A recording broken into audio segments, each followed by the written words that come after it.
Iyon, and start Alam po record. namin na meron kayong Putang hinihintay ina mo, na tumingin ka tugon muna. ngayong araw na ito. Oh, shh! And start recording ulit mga kalapit na take 2. Welcome sa isa na naman reaction video. Siyempre showbiz tayo ngayon kasi may init-init din to eh, 'di ba? Sikat na showbiz columnist, ito matinding sinapit. Actually wala pa ang sinasapit kasi nagsampa pa lang ng kaso. Okay? So gagawa natin ng reaction video tong sila Christopher Min tsaka si Ogie Diaz na nasampahan ng kasong libelo o cyber libel kasi online eh, 'di ba? So papakinggan muna natin yung detalye hindi ko pa 'to napapanood so dumaan sa FYP. Hatawin na natin, play. Alam po namin na meron kayong hinihintay na tugon ngayong araw na ito dahil kahapon po ay nagsampa ng kasong libelo si Bea Alonso laban sa inyong lingkod kay OG. Ayan, so hindi pa natin alam kung ano yung sinampang bakit nagsampa ng libelo at kung ano yung nilalaman, okay? Pero ano daw sasagot? Diaz at sa iba pa po naming mga kasama. Ikaw, Bea, ang nagsampa ng kasong libelo laban Malamang. sa akin kay OG Diaz at sa Malamang. aming mga kasama. Ano ang ating sinasabi? We will see you in court. Oh, mayabang, 'di ba? Ito kasi minsan sa ano eh. Ito kasi kadalasan ng nagiging problema ng ano ng mga media personality. Sumosobra yung yabang, makapanira lang ng tao. 'Di ba? Pwede mo i-criticize, pwede mong anuhin, pero may laman or may mga tinatawag na ano yan eh, na kung ano ba, nakalimutan ko yung term. Basta may mga laman yan para masabi mong libel yan. Okay? Yung mga ginagawa nyo. So, syempre as eto mga to, mga matatanda at veteranong mga broadcaster or social media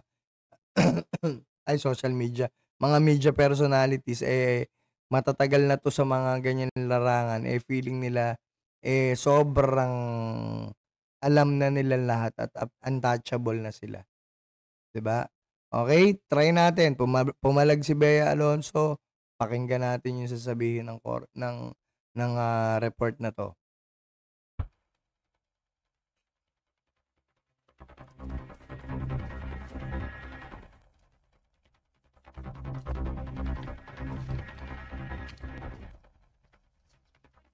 Christopher Min at OG Diaz, himas-rihas na nga ba? Samantala narito naman ang naging reaksyon ni OG Imas Rihas.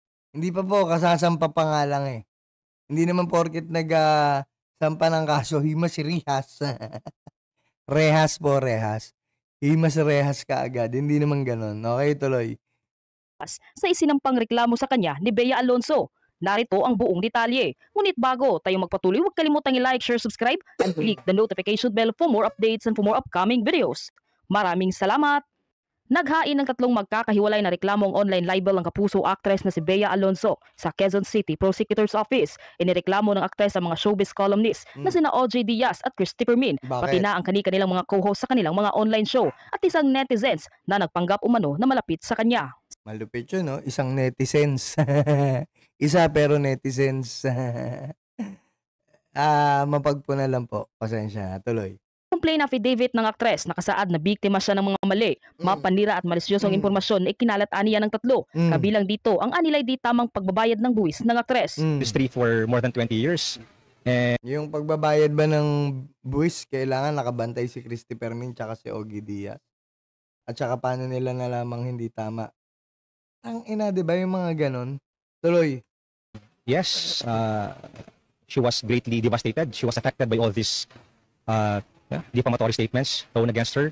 She asserted Si Ogie Diaz din ba tsaka si Christopher Min ba nagbabayad ng taxes ni Bea Alonso para malaman nila yung mga yan? Tuloy uli. right to proceed with this filing of criminal cases against Tandaan niyo si Bea Alonso may pinagdadaanan pa yan, di ba, yung paghiwalay. Baby Bea, huwag kang mag-alala. Be strong, okay?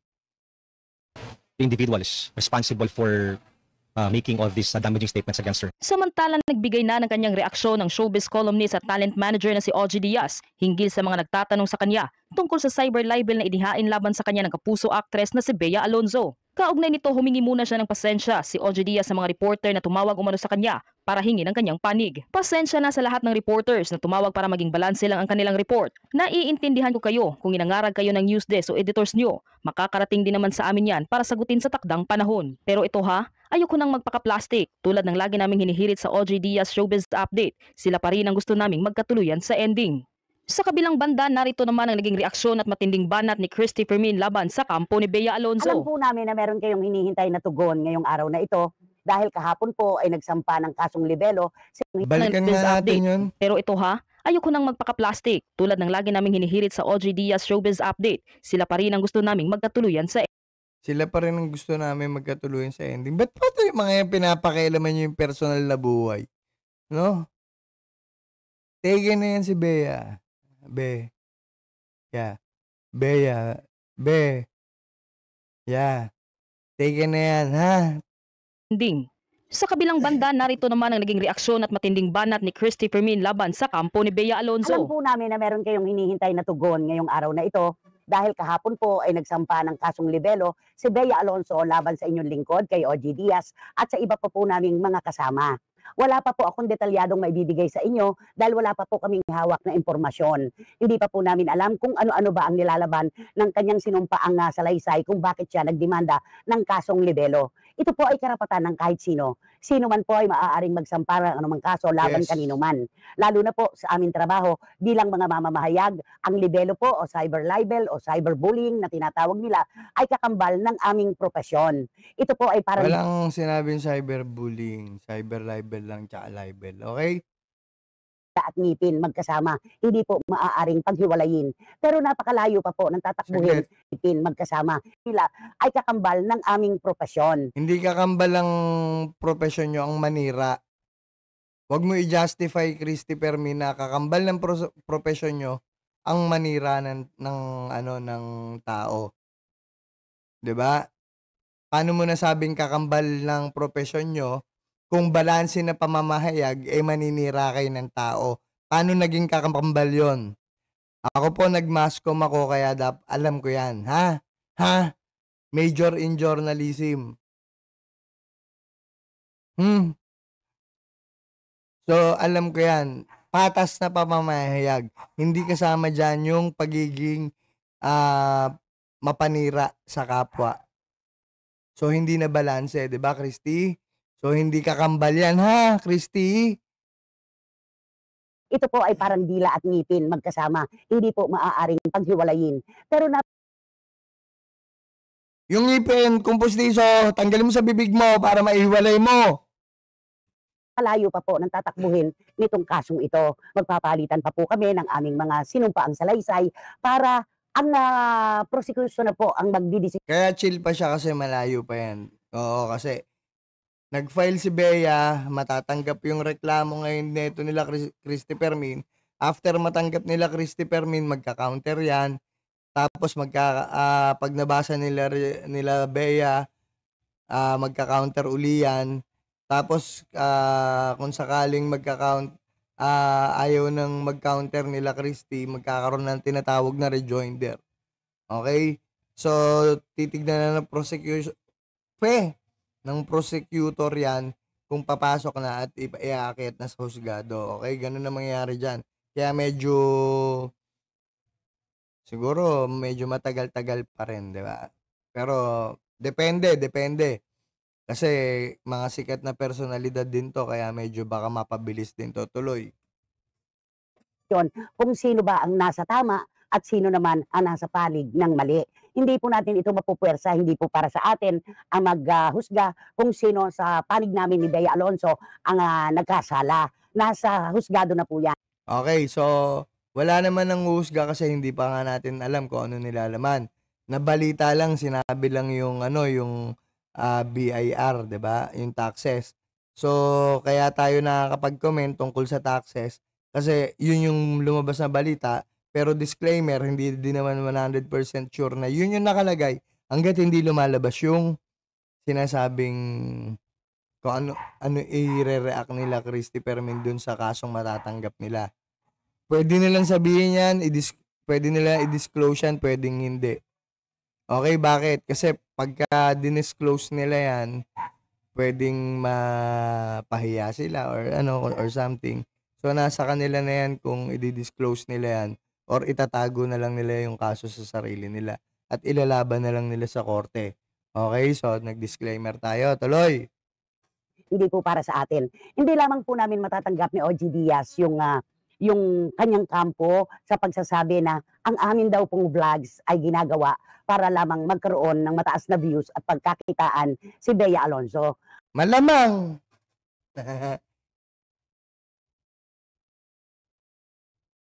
Ganun naman talaga, 'di ba?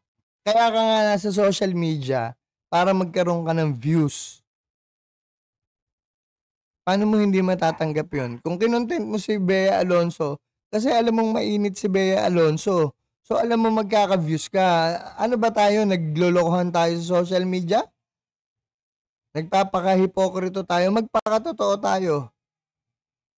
'Di ba? Kaya nga ang dami nagko-content kay Raffy Tulfo. Bakit? Mainit si Raffy Tulfo eh. Doon yung maraming views. 'Di ba?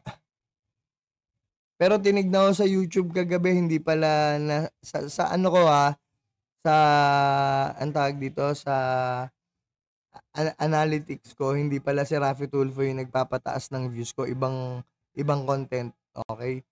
So kayo sa inyo, yun yung magpapataas ng views nyo. Sino? Si Bea. Kaya nyo kino-content. Huwag tayo maglokohan. Alam nga naman mag-content kayo ng taong hindi kilala. Men!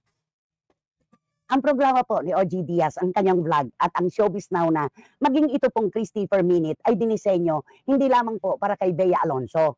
Ito po ay para ibalita ang lahat ng kwento, positibo man o hindi, tungkol sa mga personalidad na tinatawag po nating public figures. Na At sikat. bilang pampublikong Diba? figura po sila, ay kami naman po yung nagtatawid ng mga balita tungkol sa kanila. Hindi po namin maaaring balita na mali. si Bea Alonso lamang para kumita ang aming mga vlogs. Mali po yun. Lahat ng mga kwento ay inilalatag po namin at depende na lamang po yan sa pagtanggap ng mga personalidad na aming tinatalakay. Ito po Halimbawa, ito yung ganyang statement ni Christy Permin. Tignan natin. Christy Permin.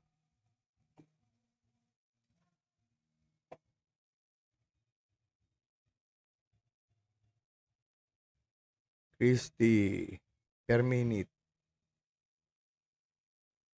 Tignan natin kung ano, mga views niya.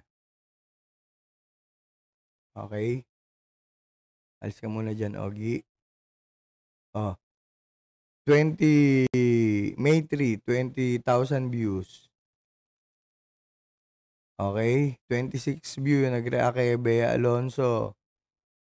April 19, 20. Oh. Bea Alonso nang hiningi ng reklamong online libel sa GMA to Pumapalo ng 24,000 ang Christy Permin. Consistent, hindi. Consistent siya dun sa 24,000 sa 20,000 na views. Dun siya consistent. Ayan. Christy per minute.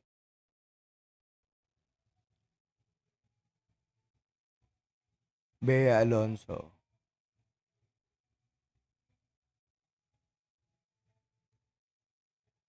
Christy per minute. Bea Alonso.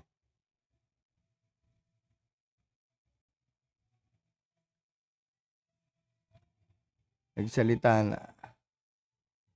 Okay. 26,000. Bea ko ng dating kasambahay. 48K views, man! 48K views, man! 48K views, man! Pero ang average mo is 26,000.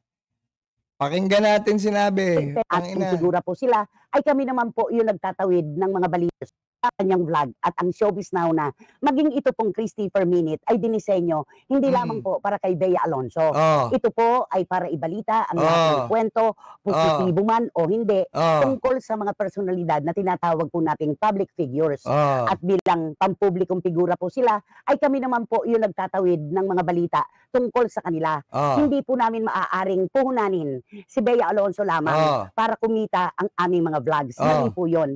Lahat ng mga kwento ay inilalatag po namin at depende na lamang po yan sa pagtanggap ng mga personalidad na aming tinatalakay. Ito po ay isang question na gusto ko pong ibato sa hangin. Siguro po maging kayo na mga nakatunghay ngayon ay mahihirapang sagutin, lalo na po ako. Saksi po kayo mga kapatid sa marami at mahabang panahon na ako po ang unang-unang armas nasa harapan at wala sa likuran ng pagtatanggol kay Bea Alonso. Sumbat ang tawag dyan. Christy per minute. Sumbat ang tawag dyan. Pero kung sasabihin mo na hindi mo pinagkakitaan si Bea Alonso, na ang views mo ay nag-average sa 26,000 or 20,000 lamang, pero pagdating kay Bea Alonso, nag-48,000 ka. Ha? Nag-48,000 ka pagdating kay Bea Alonso. So, ibig sabihin, kumita ka kay Bea Alonso. Okay? Baka eto nga, malaki pa to eh. Kasi hindi naman sa'yo to. Philippine Celebrity Broadcast eh. Okay? Pero mas malaki yung kay attorney. 615k views 2 months ago. Showbiz Now na. Hello. Christy per minute. Ano to? Hindi ba to pinagkakitaan? Showbiz Now na. 384. Bea Alonso. Bea Alonso uli. 213,000. 36,000. News 5 everywhere. Diba?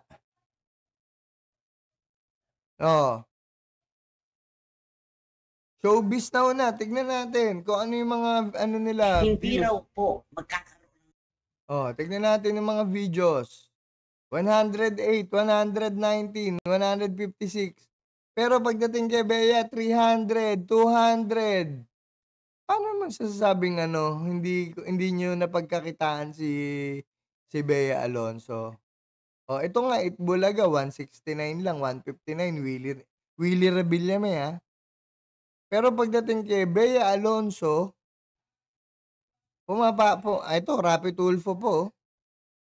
Ang baba ng views, 170k. Showbiz Now na to ha. Bea Alonso, 200,000. 233,000.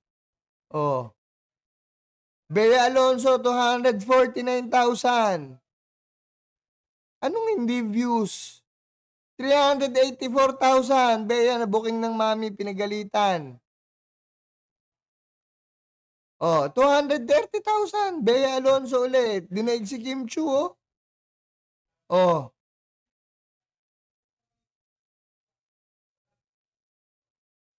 so ano sinasabi mo dito, 'di ba? So ang sinasabi mo na lang dito sa huli, lalo na po ako.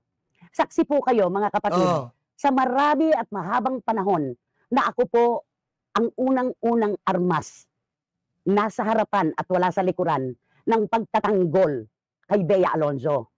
Yun. Doon natin tatapusin. Ang tawag doon, sumbat. Hindi mo kailangan ipamukha yan.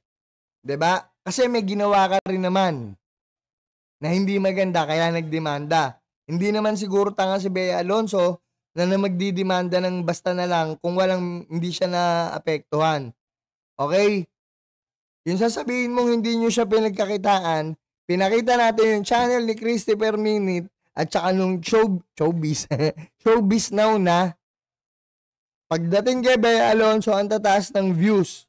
Ganun din sa Christy per minute. Ang tataas ng views pagdating kay Bea Alonso. Pag hindi si Bea Alonso, nasa 20,000 lang.